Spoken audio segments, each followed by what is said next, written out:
Chairman of the Federal Communications Commission, Brendan Carr, is already taking action, and he joins us now. Commissioner, thanks so much for getting up this morning. Yeah, good to be with you. Thanks. So, Commissioner, look, I know you're not responsible for every government agency, but maybe you can explain how deeply embedded DEI is in these agencies. We looked at your agency. DEI is in the strategic plan, the budget, the advisory group, the equity and action plan, the task force, the economic report. I mean, why is it everywhere? Yeah, look, it's wild, but it's been a really great 48 hours here in Washington. You know, most officials come to this city and they hope to turn the ship of government maybe 1 degree here, 2 degrees there. President Trump has come in and he's fundamentally shattered that mindset. He's grabbed the wheel through these hundreds of executive actions. He's turned the ship around and he's setting us out on a course for a great American revival. And here in D.C., it's sort of been a tale of two reactions. For the swamp, it's been a rough 48 hours. I think they describe it more as shock and awe. But for the patriotic Americans, they feel like this sense of decline, this sense of malaise that's taken over the country over the last 4 years is ending. And the way President Trump is doing it is going right to the source of that decline, and he's getting rid of it root and branch, and DEI is part of it. To your point, people would be shocked if they learned how much DEI had been embedded in agencies. At the FCC alone, we were spending millions and millions of dollars promoting it. Thanks to President Trump's leadership, that's ending, and we're getting things turned around, focusing on our core mission of actually just connecting Americans. So, Commissioner, riddle me this. So you got these career officials, you got a new commander-in-chief that has said it has to go through executive order, but they want to resist. There are some that are there that want to do that. What's the recipe for them? Do they get to stay, or do they have legal protections? Look, anybody that is not on board with the agenda that we're going to be running, I have just one thing to say to them, which is afuera.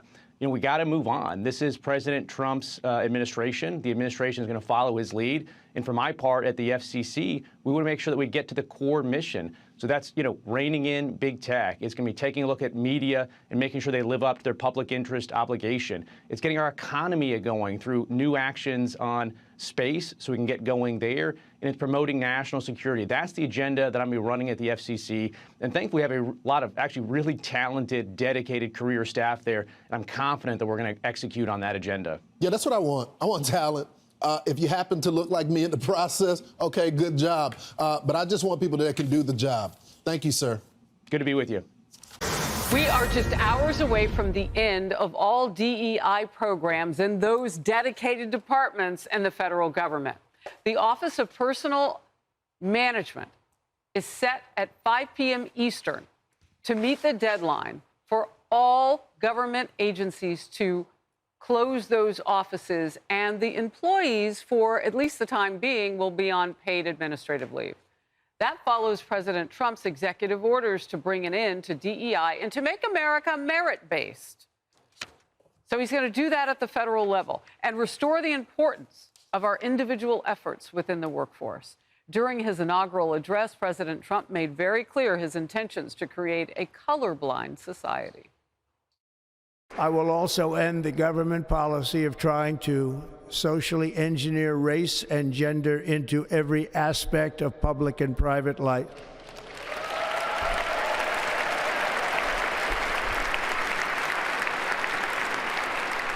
We will forge a society that is colorblind and merit-based.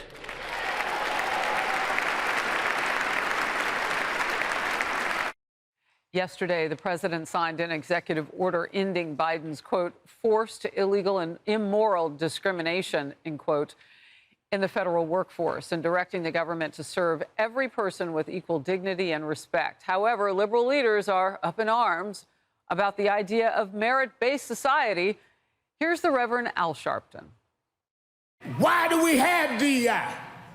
We had DEI because you denied us diversity. You denied us equity. You denied us inclusion. DEI was a remedy to the racial institutional bigotry practiced in academia and in these corporations. Now you want to put us back in the back of the bus. We're going to do the Dr. King Rosa Parks on you. And The View co-host Sunny Hostin launched her own attack. And thinking about that, and Donald Trump saying things that this country would be a meritocracy, you're talking about a man who didn't become the president of the United States because of merit. He hasn't he had no political experience whatsoever. He had no business experience. He was given everything that he has. He is a legacy hire. He is, if anything, a DEI hire, a didn't earn it hire. I'm just, my head is spinning. Ben, where is your Sunny Hostin and Reverend Sharpton decoder ring? Yeah, I think you look at Al Sharpton, this is like, all right, I'm going to get my network back going. I'm going to raise some money. This is a great moment for me. I go back to Martin Luther King because he quotes Martin Luther King like he's on Martin Luther King's side. He's the exact opposite. Martin Luther King said, I have a dream that for my 4 children, 4 little children, we will one day live in a nation where we will not be judged by the color of their skin, but by their character. That is exactly what the president is now saying. We don't need a melting pot that you organize in some liberal woke agenda where you say, how many transgenders do we need? How many gays? How many straights? How many African Americans? How many Asian Americans? He's saying we're going back to merit base. We want to look at Americans not based on do you fill a quota for this country or for our business, but instead we choose you because you're the best person to the job regardless of the color of your skin. Al Sharpton needs to go back and watch that speech. Yeah. So the way I look at this too, Cheryl, is everything that Ben just said, and I would add this, it also requires that you do your job. Yes. And part of your character be work ethic. All of the things together, and when you don't, they get rid of you. Yeah. And DEI promises that what? You get to keep the job forever? Read the EO. It's right here, folks. This is the EO. Here you go. Reward individual initiative, skills, performance, and hard work. Merit-based. Why is that controversial? Did Al Sharpton not read the executive order? Pretty sure he didn't because he thought about fundraising. But let me tell you something. We saw this in corporate America. We've talked about this already, guys. We saw Amazon and Walmart and Meta, John Deere, Harley, excuse me, that's their ticker. They all started to get rid of DEI initiatives a year ago because it didn't make sense. If you look at a report from 2022 when the Biden administration actually put down these policies, and this was about, let me give you the direct quote. This is about making sure that there was, gender equality, gender markers, pronouns, transgender, nonconforming, non-binary, all of that. Another report in 2024 back and looked at if it was successful, and it wasn't. There were minor changes in federal employee and employment stats. It was a waste of money and a waste of time, guys. Kelly, you know what really stands out to me as the former child of a military family. I don't know if this yet touches the federal government and the U.S. military part of it, because DEI is something, and a woke agenda is something that you heard Pete Hegseth and a lot of people talking about during his confirmation hearings, and how that has held back in some cases our ability to really be ready militarily. It's such an important point. And in fact, what we saw is DEI, the DOD, Department of Defense, spent $68 million on it, and that number went up to $114 million by the end of Biden's presidency. Department of Education spent $1 billion with a B. But what is so insidious to me in that executive order you have there, it begins by talking about Executive Order 13985. That was one of the first acts of Biden as president. It was a DEI executive order. We were all sitting here on this couch for 2 years talking about critical race theory. And then it was actually Governor DeSantis' office that said there's this new term, it's DEI. We weren't even talking about it, right? Yeah. But it goes back to day one of Biden's presidency. He had everyone submit equity plans, every department. So you think they're focusing on China and Russia at the Pentagon. No, they're focusing on equity. This was this man's priority, and no wonder we're all messed up as a country right now. So what Trump is doing is replacing the word equity with equality, which is where, I mean, equality, what a great idea. You get the opportunity, you have to earn keeping it. So what is one of the big problems in our country right now? Our institutions, including the federal government, don't have the respect of people. This will help reinstall the respect of people and respect for people who hold those positions, those government jobs, who are racial minorities, right? As soon as you know the rules have changed and people are getting hired because they deserve the job, guess what? I think the respect for those institutions will rise.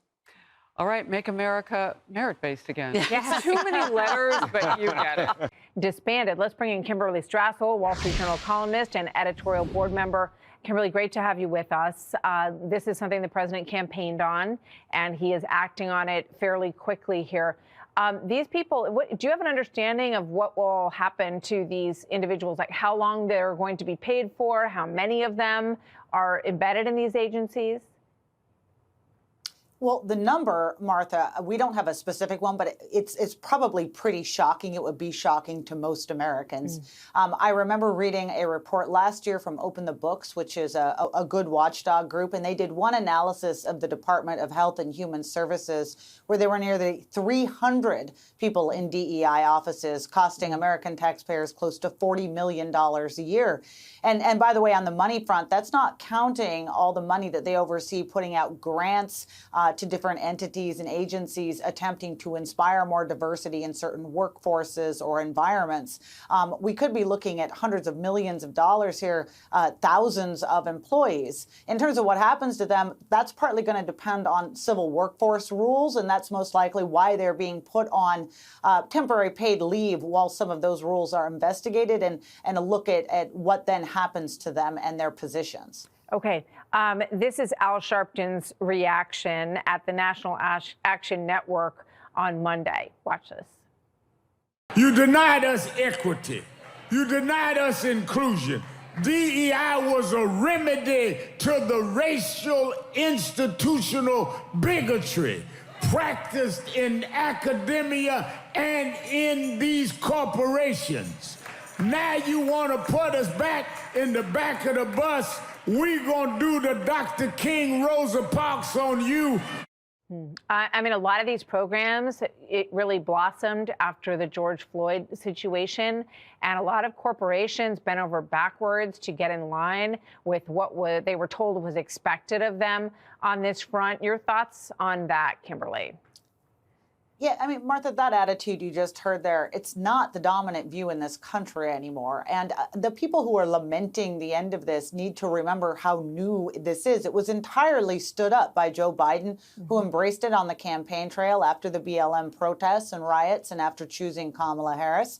And he basically enforced it through all arms of the government. So this is not some longstanding institution. What we're getting back to is equality under the law rather than this manufactured idea of equity that Joe Biden injected into the federal government. Yeah, Brendan Carr of the FCC talked about it this morning. I don't have time to play it, but he said that the FCC alone was spending millions and millions of dollars promoting it. And I think the larger point is that the president wants to return to hiring people based on merit. He also increased the Black and Hispanic voters for his candidacy this time around. Quick thought on that, Kimberly. Yeah, which, by the way, I mean, this is the way that most Americans, increasing number of Americans, want to get back to. And also it's just been re-emphasized by the Supreme Court in decisions like its racial preferences judgment. Kimberly Strassel, Wall Street Journal. Thank you, Kimberly. Always good to see you. That's the story for this Wednesday. I do not think you can overstate the importance of Donald Trump killing DEI, because I truly believe that DEI could have killed America. My big three takeaways.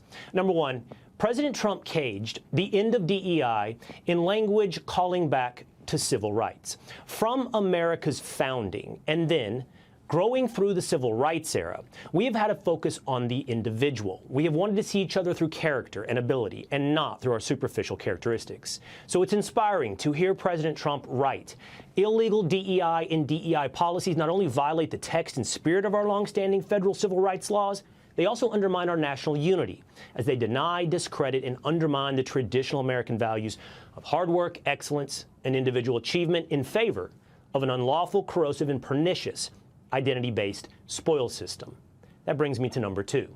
DEI is a cancer. It's a cancer that destroys merit and incentive, and it pits the American people against one another. We are a one people. We are not people broken up into different tribes. And if we institute a policy that forces us into our tribes based upon our skin color or whatever the current fashion of ideology may be, it could end America. This kind of language is the type of thing that is a cancer. Why do we have DEI? We had DEI because you denied us diversity. You denied us equity. You denied us inclusion. The GI Bill, which is supposed to be race neutral, denied access to Black Americans, denying them equal access to education and housing benefits, which is why we do not have generational wealth. Don't talk to me about merit when those Black servicemen fought for our freedoms. Donald Trump saying things that this country would be a meritocracy. You're talking about a man who didn't become the president of the United States because of merit. He hasn't had he had no political experience whatsoever. He had no business experience. He was given everything that he has. He is a legacy hire. He is, if anything, a DEI hire, a didn't earn it hire. She gets it wrong about Donald Trump, but at least she stumbles upon, eventually, the nature of DEI, the unearned. Finally, it's not a talking point. It's not simply a culture war flag. It is historical fact that DEI is rooted in Marxism. The Soviet Union, from its inception, pitted its own people against one another on the basis of class. And then it embarked on a decades-long project to spread that across the world, dividing people on any possible line. Luckily, that has failed. The Wall Street Journal wrote, like everything based on the writings of Karl Marx, seeing oppressors and colonial struggles everywhere, DEI was doomed to fail. Thankfully, DEI appears to have failed because it would have failed America. Let's bring in the host of the Rubin Report, David Rubin, here on The Will Cain Show. Dave, great to see you. I want to start with this question when it comes to DEI. Are you concerned that it will just be buried in other federal departments and also throughout the private sector under a different euphemism, a different name? Well, first off, Will, I think the number one evidence that DEI is dying is look at Will Cain, a straight white man getting a new TV show on Fox News. Diversity, equity, and inclusion are officially dead, my friends, and I congratulate you on the new gig. It is well deserved. Thank you, Dave. And look, it's 5 o'clock somewhere, right? And just what, about a half hour plus from now, these people will be leaving their offices. And I was thinking, as you were talking to Ducey there, it's like, what would they be walking out with? I mean, they might have files that say, oh, this person's Black and this person's white and this person's straight or gay or whatever else it might be. But it's not going to harm the federal government in any way that all of these people are going home. I was sad to hear that they're paid. It's paid leave, apparently. I don't know how long that's going to last. Hopefully not that long. But think how different that would be if the federal government was, say, firing a whole bunch of engineers or electricians or even janitors. Then there would be an actual granular difference because those are the types of people who do real things. And now to directly answer your question, can they always hide it in another way? Of course they can. There's social emotional learning, which we're hearing a lot about in schools now, which seems to be their new way of ushering in some of the woke stuff as it pertains to getting kids in elementary and junior high schools. That's one portion of it. But then also, you look, when you played that clip of Al Sharpton and just the angry hysterics, and it's like, look, he's on a grift that without racism, he has to go home, right? He doesn't have that show on MSNBC anymore. Right. They don't put him on TV anymore without perceived racism. So these people will always push this nonsensical stuff. But what you said in your points there was absolutely right. Nobody in this new America, this renewed America, I should say, that began, just 2 days ago, cares about this stuff. If you are competent, if you are a good person, if you are a hard worker, you will succeed. That's why all of our ancestors came here, and that's what's being reignited right now, and that's why I'm so excited about where America's heading. And now it looks like we've got about 40 minutes. A little under 40 minutes until this clock sets on DEI.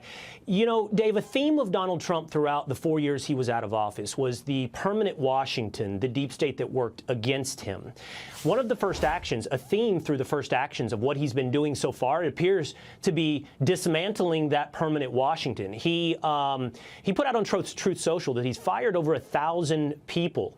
And he said, my personal presidential office is actively in the process of identifying and removing 1,000 presidential appointees from previous administration who are not aligned with our vision to make America great again.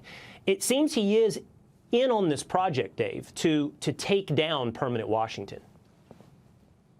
Oh, yeah. I mean, I'm not the first person to say it, but this is a very different Donald Trump than walked into the White House 8 years ago. He is battle scarred, quite literally. And I think he has this time assembled the right team to go in there and do what we elected to do. You know, everyone seems to think, or if you listen to mainstream media or the crazy people on The View, I don't recommend anyone do it, but I know some people do it, or we at least play their clips to make fun of them. You know, there seems to be this idea that Donald Trump's coming in with the idea of retribution. You know, he's going to come get everybody. But I like what Donald Trump has said a few times before the election, and I hope he'll continue to say it, which is that his revenge will be success. It's not that he has to go out and try to find every person that ever said anything bad about him. The revenge will be that, oh, America is thriving, and it's because we got rid of you people. Mm-hmm. That really is it. So I am very happy with virtually all of the nominations, and it looks like basically everybody's going to get through, which is great. And I think they're very clear this time around. Look, it's hard for people to remember. When he got in there 8 years ago, not only was the world different, he was different as a man. And I don't think any of us, you and I included, Will, and anyone watching this, we didn't realize how deep that deep state thing was, whatever you want to call it, the swamp, the cesspool, how those tentacles were in every part of our institutions across the board. So this time, Trump is coming in, and he's barely been president for 48 hours, and he's firing people. And you know that the new heads, I mean, Bobby Kennedy has said it repeatedly, he's going into HHS for major reform. They're going to hire 2,000 some odd new people, and a lot of people got to go. It's been said personnel is policy. Donald Trump is addressing personnel through these DEI initiatives to firing people who have been there permanently and seemingly add no added value to Washington. So this is the new direction for Washington, D.C. Dave Rubin, man, always great to see you. Thank you for the well wishes. Good to see you, Will. Let's bring in my friend, Stephen A. Smith, the host of the Stephen A. Smith Show, to discuss. Hey, Stephen A. Well, first of all, before we even start, congratulations to my buddy for having his own afternoon show. Major props to you. Just because you support Trump don't mean you have to look like him. Don't mean you have to dress like him for crying out loud. That's what you're doing. That's what you're doing right now, Will Kane. But it's okay. Congratulations. It's well-deserved. It's long overdue. And I'm sorry I couldn't make it yesterday for your first show because I was traveling. What's up? Well, first of all, I don't know that he has patented red, white, and blue. Others are allowed to wear red, white, and blue besides the President of the United States. Secondarily, I just want to say thank you. You have been there with me every step of the way. You put me on First Take. You advocated for the Will Kane Show on ESPN Radio. You were there for the launch of the Will Kane Show on podcast and digital. And you're here now at the beginning of the Will Kane Show. And I always appreciate your support, friend. No doubt. Well-deserved, my brother. All right. Let's do it. Let me get to this. Speaking of our past, we've had a lot of knockdown, drag-out fights, Stephen A. We've had a lot of conversations kind of around DEI. But you've changed a little bit. I've been noticing you a little bit, some different perspectives coming from you. Is this something you celebrate, or are you highly concerned about the sunset of DEI? I'm concerned about it. I certainly am not going to celebrate it because I don't like the way I believe the right is handling this particular issue. When you talk about diversity, equity, and inclusion, the conversations that you and I have had is far different than the things that I've heard from everybody else. You ask questions and you talk about a merit-based society. That's cool. But there are others on the right that are hiding behind that verbiage to disguise how they're really coming across. When you say diversity, equity, and inclusion, you're basically trying to imply, not you, but I'm talking about some on the right, are trying to imply that everybody that got hired under DEI is that you certainly weren't competent, you weren't qualified. Well, that might be the case, or it might not be. Let's understand that we don't get to ignore why the existence of DEI came to be. It was because of the inequities in the system, the people that weren't hired before, competent individuals from minority communities throughout this country that weren't feeling like they were being treated fairly. You and I have had this discussion over the Rooney Rule in sports. Certainly, you would think that you should be able to interview whoever you want. You shouldn't be forced to interview an African-American candidate. Why did the NFL implement that policy? It implemented that policy because of inequities that were exercised by various NFL owners spanning history. All I'm saying is let's not forget that reality, its existence. Why did it come to be to begin with? So when you eradicate the program and then you turn around, let's say, for example, hypothetically, you get rid of DEI at ESPN, or you get rid of DEI at Fox News or any place else. And then you turn around and you got 7, 8, 9 different positions, and all of them are white. you're basically implying that all of those white folks are the best candidates, and we couldn't find anybody from any different community that were competent. That's my concern. The top personality at ESPN. That is not me complimenting you. It's a fact. You are number one. Did you get there because of DEI? No, I don't think so. I don't think so. So but I know that but you don't have to worry. I think a legitimate argument can be made that my inception into this business might have played a role in that. That might have played a role. Absolutely. But my point is, you don't have to worry. Your life is a testament to merit winning out over the necessity to prioritize skin color. You pointed out that people will be like, well, everybody that was hired over the past 5 years were beneficiaries of DEI. You know, Supreme Court Justice Clarence Thomas talked about this. That's one of the prices of affirmative action, because some people get something that they might not have earned for their superficial characteristics. Then it's logical to look around and go, well, if you have those same characteristics and you didn't earn it, or you didn't get it for merit, did you not earn it? My point is, DEI actually undercuts people like you who earned it by merit. And I'm saying to you, that argument can be made in some cases, and in some cases it cannot be. So the way you truly eradicate it, let's say, for example, like you just did, you want to eradicate DEI programs, and then the hiring process is revisited, and 40% of the candidates are African Americans or Latinos or a combination of the both, and 60% of them are white. Nobody's going to have a problem with that. But if 95 to 100% of them are white, from the moment that DEI is eradicated, then you're sending the message that the only reason other folks had those opportunities was because of DEI as opposed to their qualifications. And I'm saying you have to be mindful and careful of making sure that that message is not disseminated, because that's inaccurate, and history has proven that in a lot of different circumstances. That's all I'm saying. I truly do believe in Black Americans to not just survive, but to excel in a system based upon merit. I don't think DEI is necessary. In fact, I think it is cancerous and undercuts their accomplishments. I do want to ask you this, Stephen A. You've made, I'm running out of time, but I do have to ask you this, okay? And that is this, that you told me, and you know, that you voted for Kamala Harris. I don't think, you're somewhat independent, but you have been leaning to the left. Lately, I feel like you're leaning to the right. You told our own Sean Hannity that you're not mad that Donald Trump won. If you had a do-over, Stephen A., would you vote for Donald Trump? I don't know if I would vote for him, because I don't trust that chaos is not going to reign. I don't like, I don't like, and I don't want to use, I'm not trying to call him an authoritarian or whatever, but the White House, the Senate, the House, Congress, etc. Complete power like that makes me nervous, especially in the hands of somebody like him, who can be a bit petty and stuff like that. But I want to be very, very clear. I have voted some Republicans in the past. I would vote for Republicans in the future. I'm not against all. There's a lot of conservative policies that I support, just like there are some liberal policies I support. I'm an independent. My issue was not with the party. My issue was with Trump and how I thought Trump would act. I'm hoping I'm wrong. I'm rooting for him to have a successful presidency, but a successful presidency to me is what benefits America, not him. And if that means voting right, I'll vote right next election. And the election after that, and the election after that. I ain't ashamed to tell you. I got to leave it here, but I mean, you got to like what's happening in the first couple of days. I think you would take that do-over, Stephen A. I do think you take that do-over. We'll find out, by the way. We'll find out. Because people can watch you on the Stephen A. Smith Show. On the Stephen A. Smith Show. Thank you so much, Stephen A. All right, thanks for joining us as we get to the heart of matter from the heart of America. We'll be right back here again tomorrow on The Will Cain Show.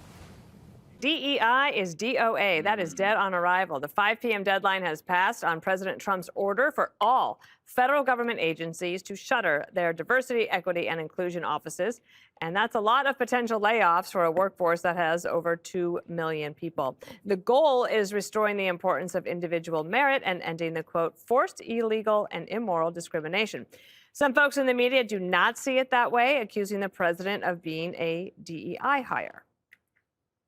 And thinking about that, and Donald Trump saying things that this country would be a meritocracy, you're talking about a man who didn't become the president of the United States because of merit. He was given everything that he has. He is a legacy hire. He is, if anything, a DEI hire, a didn't earn it hire. And so,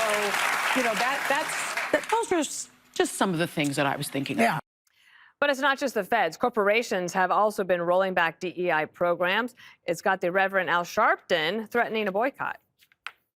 These companies that are now saying they're going to back up off of diversity and equity and inclusion should therefore not have a diverse consumer base. You don't want diversity? Then we should not buy your products. And we're going to make the example of Dr. King is withdraw our dollars. Donald Trump can't make us spend money with companies that will not deal and commit and continue with diversity and equity and inclusion. If Sharpton actually went through with that, he wouldn't have anything to buy. Yeah, it's true. You know that companies love this because it's not their decision to make anymore. I'm not racist. It's like, I'm off the hook. It's like, you know, Dad said, I can't drive you to work because it's too dangerous. Don't have to do it. So it's great. It's off their table. Proponents of DEI will say that the critics are anti-diversity. No, we actually think diversity is a positive as long as it doesn't come before competence or merit. You know, you hire for merit and competence. If you do the reverse, I mean, and you hope when you hire for a competence, that diversity is reflected over time in that. But if you do the reverse and you hire for diversity and hope for competence, you're going to get broken planes, corrupt mayors, and obviously The View with Sonny Hostin. But there's another thing about DEI, the forgotten victims, and I don't mean the people who didn't get the job because they weren't the right skin color, but the people who got the jobs. They're always going to be viewed with suspicion that they're examples of preferential treatment. We've talked about that. But there's also another thing, and I've seen this happen everywhere. You could be a great hire in the future, but if you're not ready for the job when they put you in there, you will collapse and you will lose that opportunity. If you give somebody too much too soon, the person will always fail, always fail. Do you think, you know, in 2007, they were going to put me on a show like this? It would have been a disaster. So they put me on at 3 a.m. and I toiled away for 7 years. And now I am a superstar. I can't even walk outside anymore. It's ridiculous. But sometimes you got to climb before you can shine. And there are a lot of people whose careers got screwed up by being pushed up too soon. Isn't that a nice comment, Jesse? It's true. I was groomed from a very early age at this company. But that was to be the man. Care to rephrase? I was never put in a position where I would just fall flat on my face. Yes. You're right. You're always brought up carefully and methodically. I did a lot of research for this segment, Dana. Can't wait. Racial research. I don't know why I got so excited about that. 60% of the federal workforce is white. Guess what the percentage of white Americans are? 60%. Accurately reflects the demographics of the country. What is the percentage of black Americans in the federal government? 18%. What's the percentage in the population? 14%. So the black Americans are actually overrepresented in the federal government, and white Americans equally represented as a proportion to the population. So why do we need more inclusion? Why do we need more diversity? In fact, we've been incredibly inclusive. No one's really overrepresented in white America. People are actually overrepresented in black America. And I would argue, Dana, without any evidence at all, that trans people are overrepresented in the federal government, just based off the pictures I've seen on television of some of these people. DEI is so toxic that we are literally funding hatred. We are funding, it's his taxpayer-funded hate. And international communism spent decades trying to poison this country. And DEI has done more damage than international communism has in just 4 years. Other reasons to hate DEI? They empower human resources. Everybody hates HR. It also basically is a jobs program for lawyers. The judge knows how I feel about lawyers. And it destroys the American work ethic, because if everybody's a victim, they expect things to be given to them, and it kills their ambition. And Dana, if we're going to have a new golden age, we need as much ambition as possible. There is a brilliant lawyer that's been working on this, Judge. Her name is May Mailman, and she's been working even on these things outside. So it's when they're writing these executive orders, it's not like just throwing spaghetti against the wall and hoping it sticks. Like, they know what they're doing to see if it they know what they're doing in order for it to be effective. But if all these people are going to walk off the job anyway, then Okay. Well, first of all, I mean, the whole point of DEI is really contrary to the opinion of the Supreme Court. When we saw the Supreme Court say no more affirmative action when, what was it, admissions or students for fair admissions in Harvard, I think it was North Carolina, I'm not sure what the other school was, they ended affirmative action in higher education. Okay, so we've got that going on with the Supreme Court saying no more of this. Everybody's the same. You go in, you don't get a benefit because of the color of your skin. You compete based upon merit. But DEI has been nothing more than a waste of money, because what you end up with are, you hire unqualified people. Example, Los Angeles Fire Department, where this DEI hire says, hey, it was I think she's a woman, I don't know what she is, but she says, if you're a guy and I can't carry you, well, you're just in the wrong place. I mean, talk about insensitivity and the inability to do the job. And as it relates to Al Sharpton, let me just say this. This guy's a voice in the wilderness. He thinks he's going to boycott Amazon, McDonald's, especially McDonald's, Walmart, Boeing, Molson's, Lowe's, Ford Motor Company, Jack Daniels, Harley Davidson. It ain't going to work. And Al, and then finally, Sonny Hostin. This one makes me crazy. Donald Trump is a legacy hire. Are you kidding me? Donald Trump's a legacy hire? What the hell is the woman that you supported, Kamala Harris, not only is a legacy hire, no one even voted for her. No, and also, I was thinking all of those things, and that DEI was like a tapeworm in the government, Harold. It started, and then it got bigger and bigger and bigger, and then people were dependent on it, and it's killing you. Tapeworm. So I have a slightly different opinion than everybody at the table on this. And where I agree with everyone, I believe that competence and being qualified and being capable have to always be the forefront and the guiding principles for anybody hired for anything. I think sometimes the opponents of affirmative action or DEI, sometimes I think either intentionally or unintentionally or inadvertently seem to suggest that there are people who are being promoted or given an opportunity when they don't have the ability or the qualifications for the job. I'm sure that happens in some instances. And then I think some people who are opponents of DEI begin to extrapolate that women and blacks and Hispanics and whomever should have had that job, and we should look at those people for jobs because there's a presumption they're not qualified. Now, we never say that about white guys who get fired, which is a good thing. When Mr. President Trump fired Rex Tillerson, he brought a white guy on to succeed him. I think he brought on Mike Pompeo.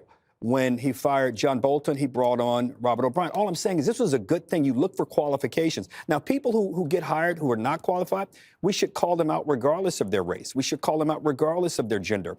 But I think sometimes, people have kind of overcorrected in some of their language around this. And that's the only thing that concerns me about all of this. I mean, celebrating the end of this is a good thing in some ways. I just hope that we're looking at this in the most favorable light, because what I'd hate to do is for us not to realize that before you had DEI and affirmative action, we were not a merit-based society. I mean, blacks and women were discriminated against because of the fact they were blacks and women and Hispanics. You mean before DEI? Before affirmative action. DEI is a 3 or 4 year old program. Yeah, I know that. But I said affirmative action. When did affirmative action start? So the Bakke decision is what gave it to us. What year was that?